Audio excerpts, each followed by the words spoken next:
Magandang araw mga kaibigan. Pag-usapan natin yung nangyaring enkwentro ng sundalo at mga NPA sa Balayan, Batangas. Kung saan nalagasan tayo ng isang sundalo, 3 ang sugatan, plus may 6 na nakalas sa side ng NPA. May vlog ako kahapon, sabi ko, parang palabas lang yan. Bakit hindi nila ipakita ang mga pictures sa kalas na NPA kung totoo? Baka mamaya na dihado ang sundalo. Bakit tayo natawa na lagasan ng isa na wounded pa ang 3? Kakaunti yung mga rebelde. Ito, na maraming nanood ng mga sundalo sa vlog ko na yon at may tumawag sa akin, mayroon pang nagpadala ng picture. Ipinakita sa akin yung pictures, yung 6, totoo pala. Pati mga armas, pinakita. Ang nangyari pala, nalapitan husto ng sundalo, mga sundalo natin, yung mga NPA. Ginapang at malapitan ang laban. Yung kwento ng mga nasa 3 to 4 meters lang ang pagitan ng mga sundalo at yung mga rebelde at kaputukan na.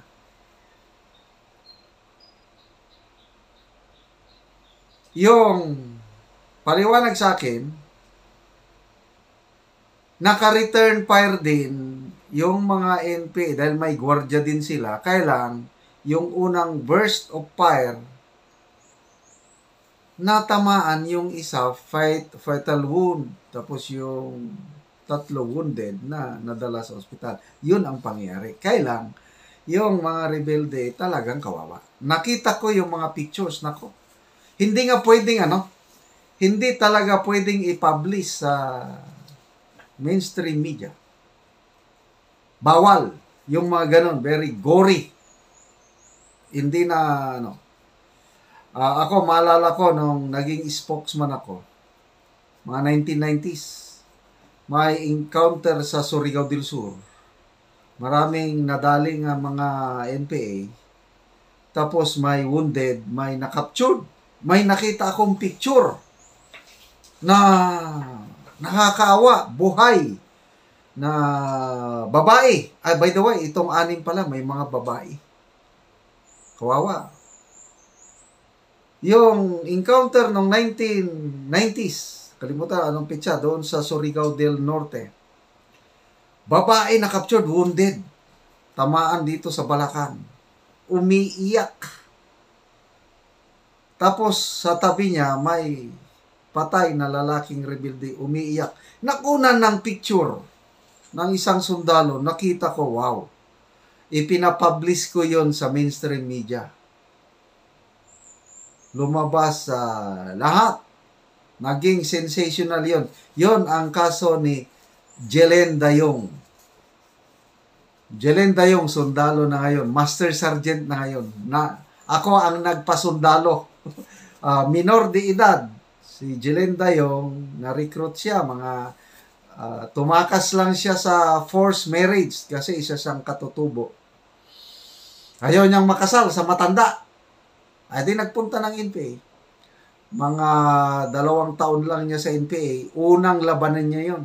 First encounter niya, natamaan kagad sa balakang. So, capture siya, dinala namin sa ospital, gumaling, lahat, rehabilitate namin, hanggang pinasok kong sundalo, yon. Master Sergeant Jelen Dayong. Yon. So at least maganda yung picture niya. It elicits something. Galit ang taong bayan noon dahil bakit minor de edad nire-recruit. Yon. Panalo kami. Ang army, gobyerno, panalo sa propaganda. Kawawa yung kawawa yung CPP-NP magdepensa yung bakit sila nagre-recruit ng mga bata. Okay. So, aywan ko ngayon kung nagre-recruit pa ba ng mga bata. So, yung nadali, yung 6, kawawa.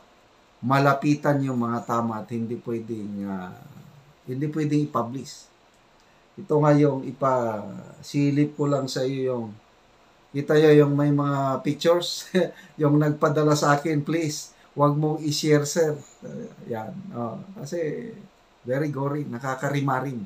So naawa ko, 6 na buhay na kalas na naman plus yung mga parents, families.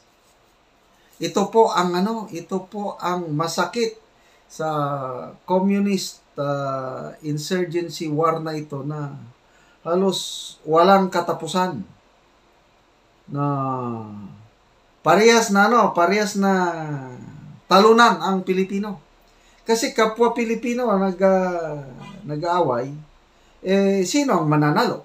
Wala. Talo tayo lahat dahil so dapat tigil na ito. And how to stop this? Ito ang pagkakamali ni PBBM at Tamba na akala nila by opening up the peace talks ulit, baka matapos na daw. They were totally wrong. Lalo nilang binibigyan ng chances itong mga demoralized na communist o NPAs, itong peace talks. Kung ilang taon na naman yan, makapapagpahinga. Ito, may natanggap akong message galing sa isa kong subscriber na alam niya yung nangyayari sa peace talk. Sabi niya, yung tungkol sa encounter sa Balayan, Batangas. This peace talks proposal, the communist leadership has again found a propaganda material for their internal audience, the NPA. Ito, nagkaroon ng enkwentro. Na-involve din ulit yung mga NPA na gumalaw kasi December 26, founding anniversary nila. Gusto nilang mag-celebrate. Okay, tuloy nang nag-message sa akin. The peace talks has given the NPA hope and a reason to keep on fighting. Pag-asa ang dala ng peace talks na ito sa mga nadidemoralize na NPA. Before this proposal, the NPA's morale was on its lowest because they know that there is no more reason to fight. Nabuhayan ulit sila ngayon dahil sa proposal ng peace talks. The last remaining NPA armed units are now tasked to conduct tactical offensives. We expect bago mag-December 26 may opensiba ang NPA.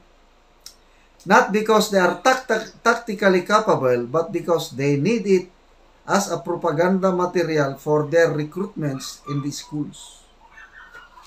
Pag maka-atake sila, makadali, yan ang gagamitin nilang pang-recruit na ipapalabas nila na malakas na ulit ang NPA.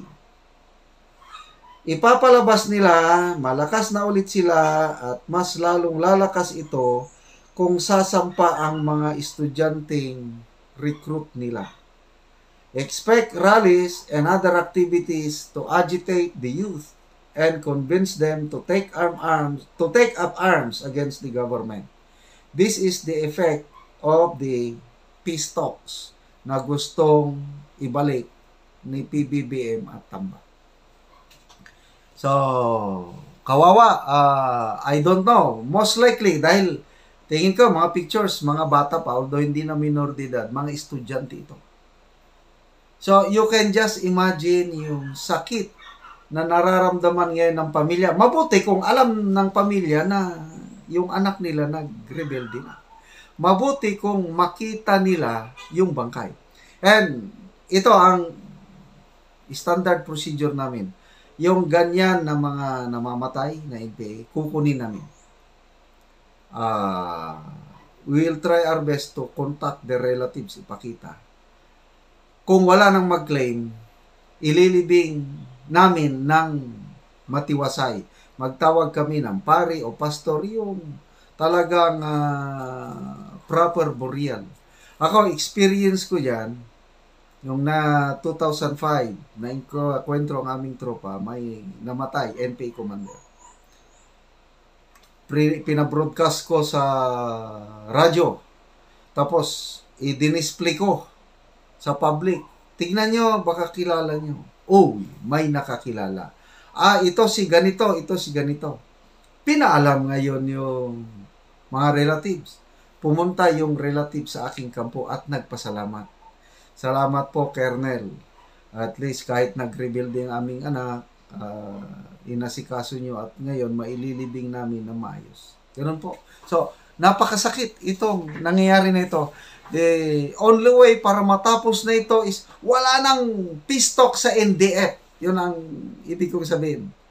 Ituloy-tuloy lang ang NTF-ELCAC, localized peace talks, tuloy-tuloy ang pag-surrender ng mga armadong NPA at mga mass-based supporters nila, tuloy-tuloy ang buhos ng pundo, paggawa ng mga kalsada, tulay, kuryente, eskwelahan, health center at iba pa sa mga liblib na barangay para wala nang mag-rebuild sa mga liblib. Plus, sa mga eskwelahan, mabuti nandyan si DepEd Secretary Inday Sara na alam kung anong gagawin, handang lumaban sa mga terorista para maproteksyonan ang ating mga estudyante para hindi na ulit sila ma-recruit. So, nakikiramay po tayo sa pamilya ng 6 na nakalas na buhay. Mga NPA plus, of course, yung sundalo natin, Marawi War Hero, nakaligtas siya ng 5 buwan sa Marawi, dito siya nadali sa mga NPA sa Batangas.